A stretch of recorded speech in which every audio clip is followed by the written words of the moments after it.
Early in the morning, you're drinking your favorite coffee and skimming through your messages when all of a sudden you get comments that hit you like a cold shower.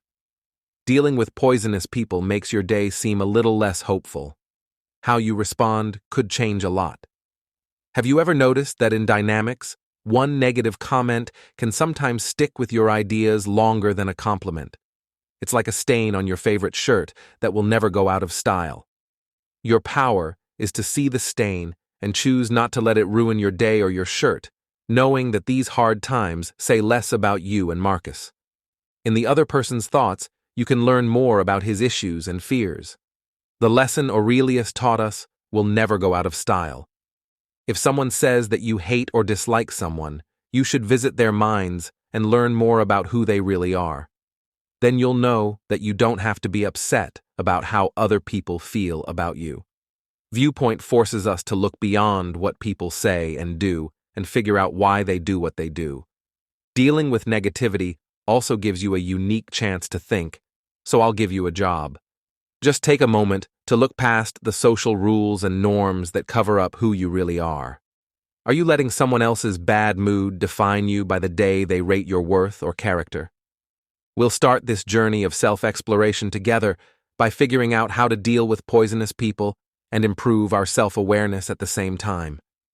You've probably met someone in your life who seems to push all the wrong buttons.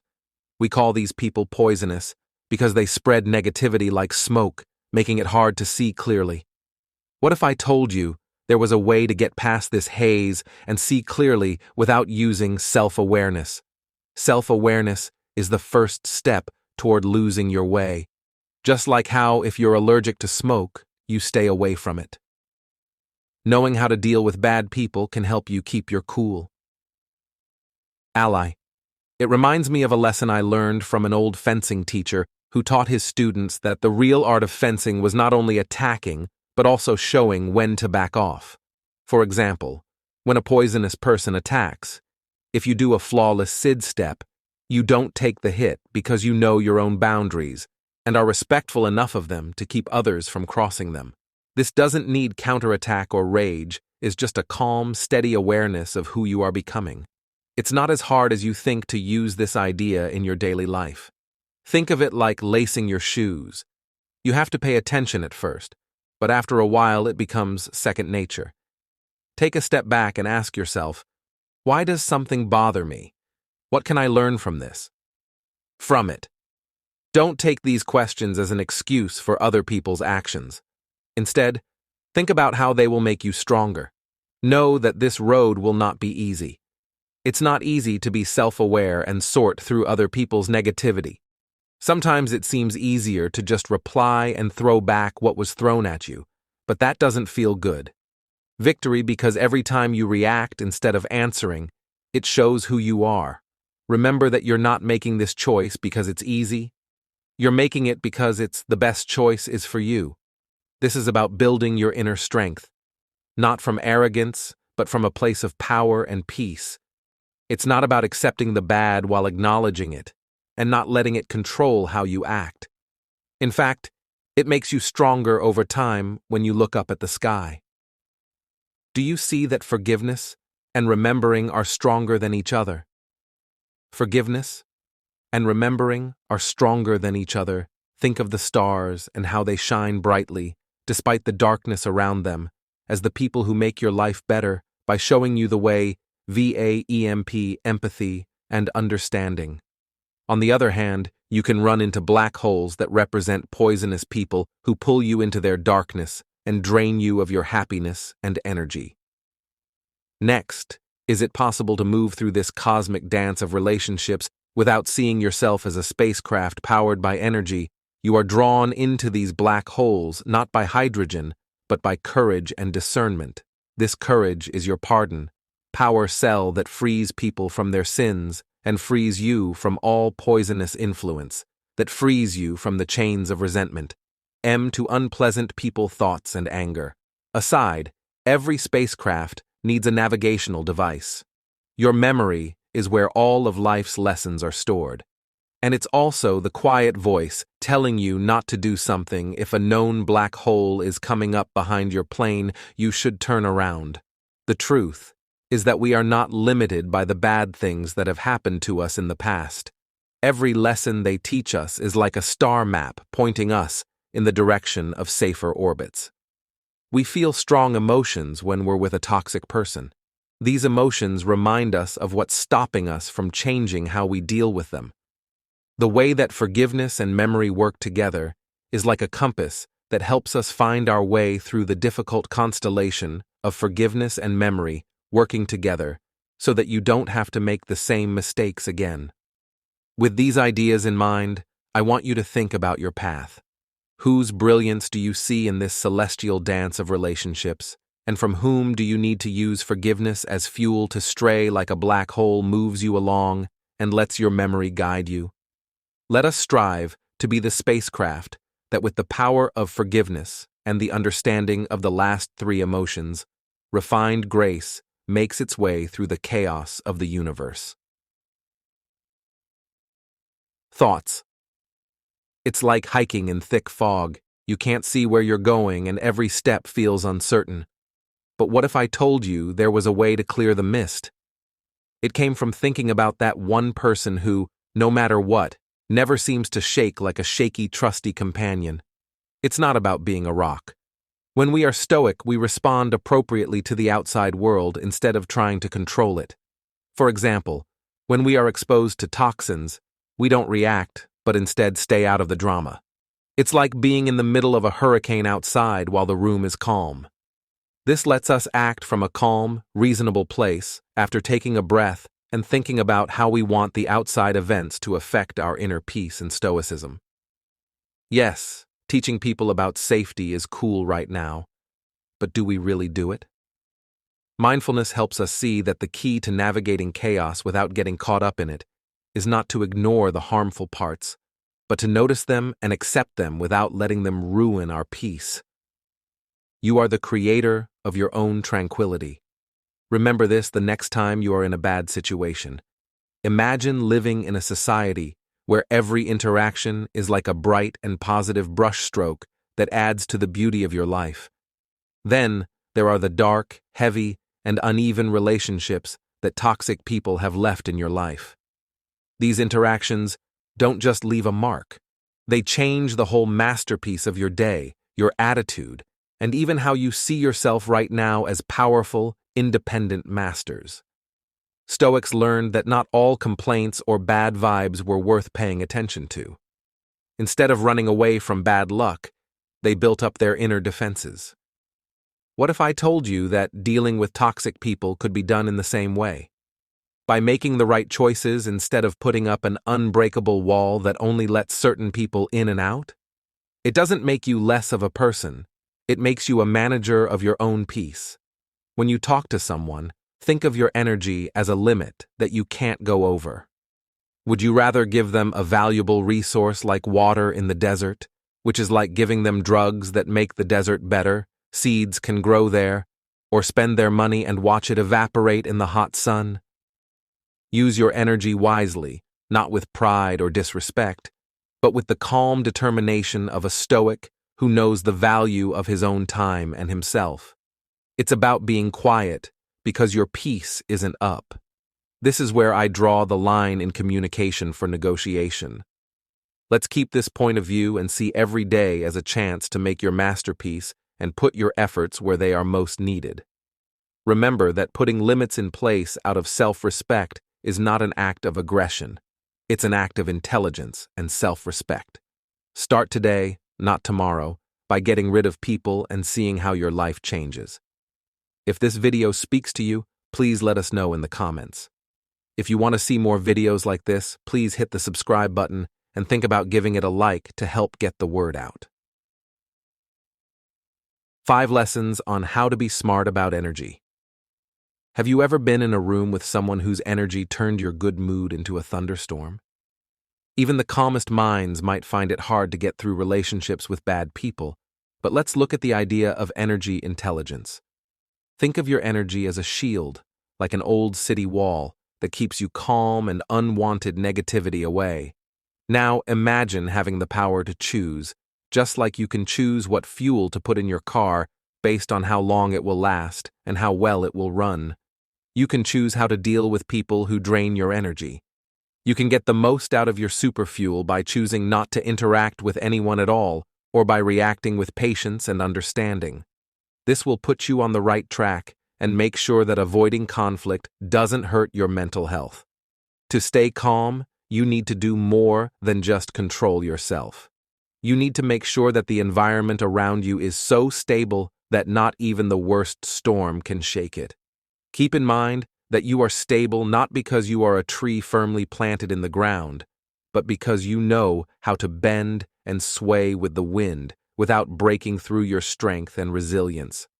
Stop harmful energy in its tracks, giving it no choice but to fade or pass. When things have been tough, I want you to think about how you've been managing your energy. Remember times when someone else's bad mood got the best of you. What did you do? Did you shine even brighter and lead the two of you, or did their storm block your sky? The point of this journey isn't to get back to peace. It's to realize that you have a wealth of strength and knowledge that you can use to solve any problem that comes your way. Take a moment to breathe and think about your future power. How will you use this energy and intelligence to stay peaceful and help others find their way by helping them remember the test? It's more important how you dance in the storm than how you stay out of it. Strength inside sixth reign. Keep your eyes on your goals. You'll know when you're focused on what you really want, whether it's getting in shape, learning a new skill, or even finishing your personal projects. Sometimes you feel like you're going in the right direction, but then you run into people or situations that make you feel bad. These interactions can throw you off like a windstorm, which is not a nice thing to go through. The story of Jordan is one example. Jordan spent a lot of money to start a small online business, but his friends and family don't understand what it's all about. Some people offer safer routes, which are situations that many of us know well. Instead of getting into pointless fights or trying to support his goals, what can we learn from Jordan's journey? When you really want to reach your goal and don't let negative thoughts stop you, you'll learn how to deal with poisonous people, which is called the Stoics were aware of something important, so that they focused on the inside changes to others. That, let's face it, are out of our control, but we can easily control how we react to things. It all comes down to keeping a mental defense system that keeps negativity out and clouds our judgment. Imagine a raincoat in a heavy rainstorm. It would still rain, but it would keep you dry. That's the kind of resilience we want, so try it again later when you're having doubts about your plans or hopes for Jordan. Instead of trying to persuade people who don't agree with you, put your energy into making your own path stronger. Just nod and smile, and then get back to work. You have goals to reach, and negative thoughts have no place in your mind. You have to pay rent, so stay calm and keep your mind on your tasks. Have fun with the process and do not let the descent last. In the background, you are the only person who can show you the way. 7 people looking for help. Sometimes we come across people who need help as someone who puts our peace of mind at risk in every way. There are people in your life who feel like storm clouds on a sunny day. It's like being stuck in mud. The more you try to stay calm, the further you sink. Anger or dissatisfaction is a complicated dynamic that we often face when dealing with toxic people. It tests our ability to remain calm, but it's also more than that. Let's look at how reaching out can help, because in these situations, offering help shows intelligence rather than weakness. Just like a single candle can light up a dark room. You can meet new people who can connect to your problems and help you solve them in ways you hadn't thought of before. This can strengthen our result. Solve not by fighting us, but by reminding us of our own inner strength picture. Priceless help from an elder who can guide you through the toxins with wisdom gleaned from a lifetime of experience is the kind of Stoic strength we need to know when outside perspectives can be helpful. It's about realizing that even if we can't change other people's behavior, we can change how we react to it. By practicing the art of Stoicism from above, we can become detached and observe the situation from a higher level. It's like enlarging a map to find other routes and rots we might have missed when we were focused on getting help.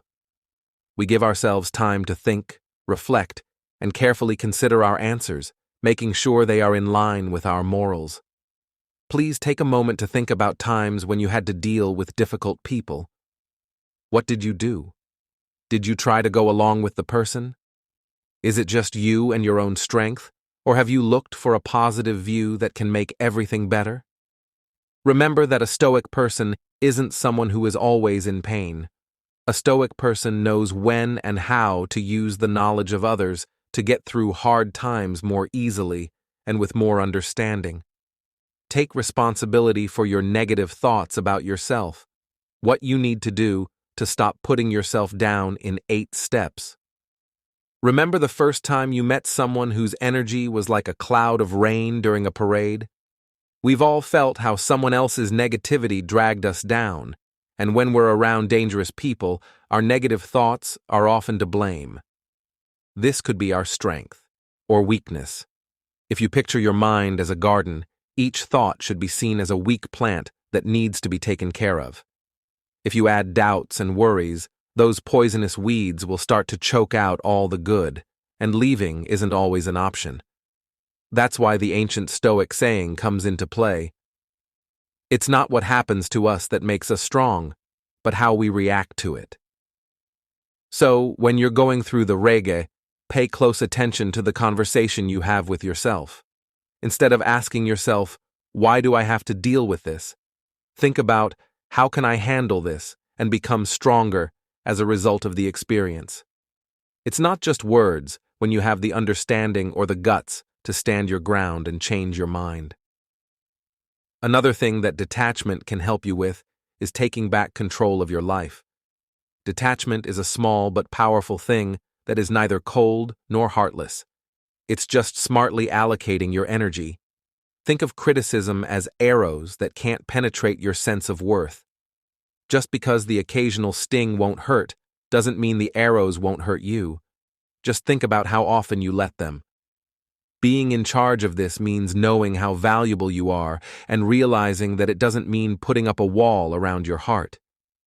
You have the power to act, and sometimes that means just choosing not to give your serene stoicism doesn't mean living a life without feelings.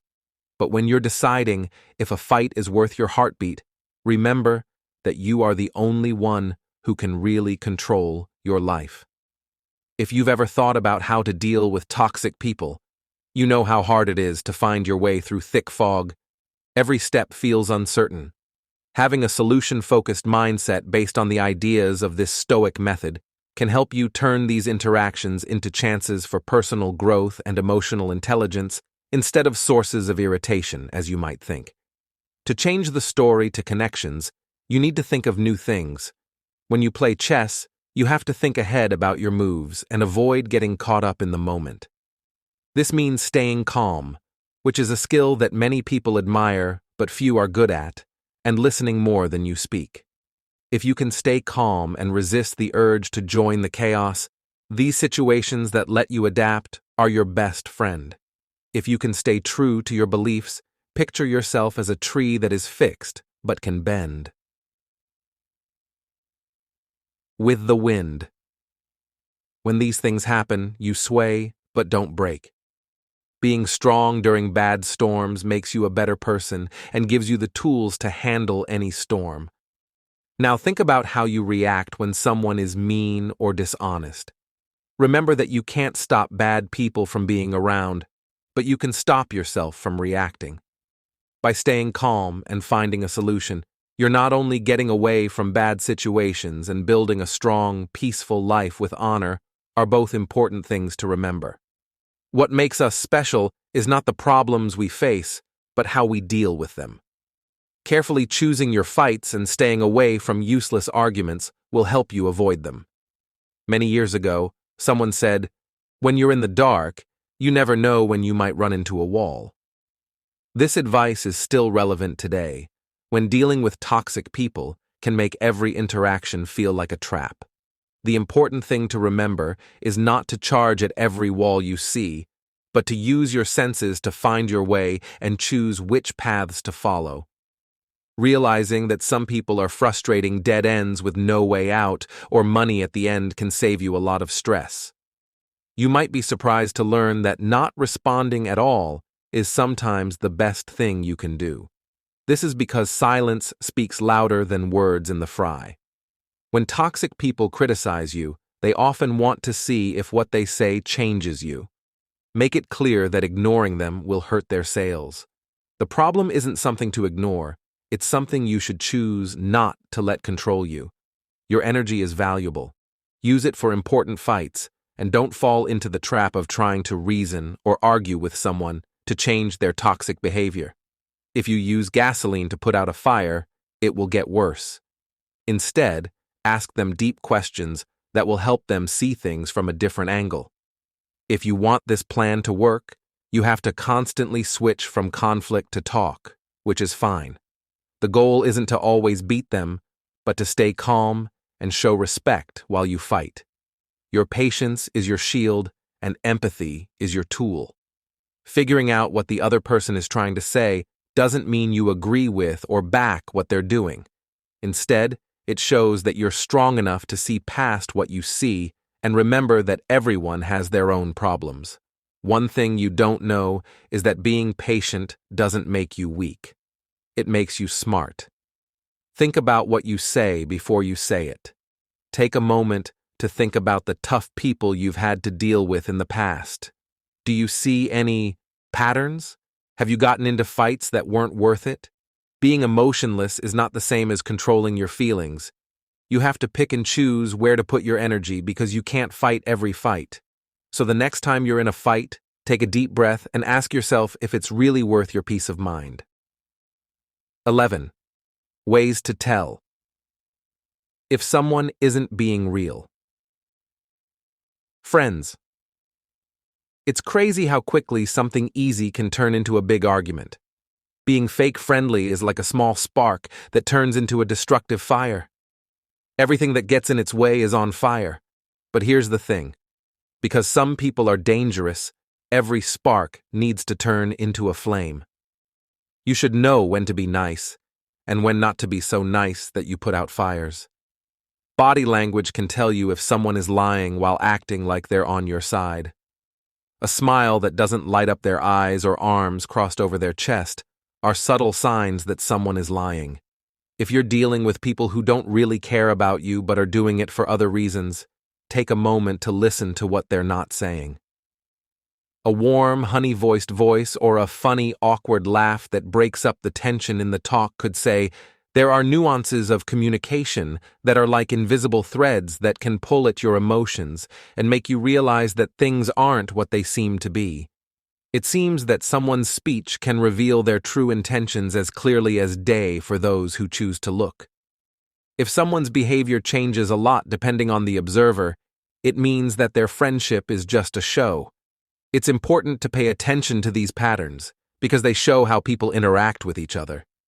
What keeps King honest is his ability to spot fake acts of kindness.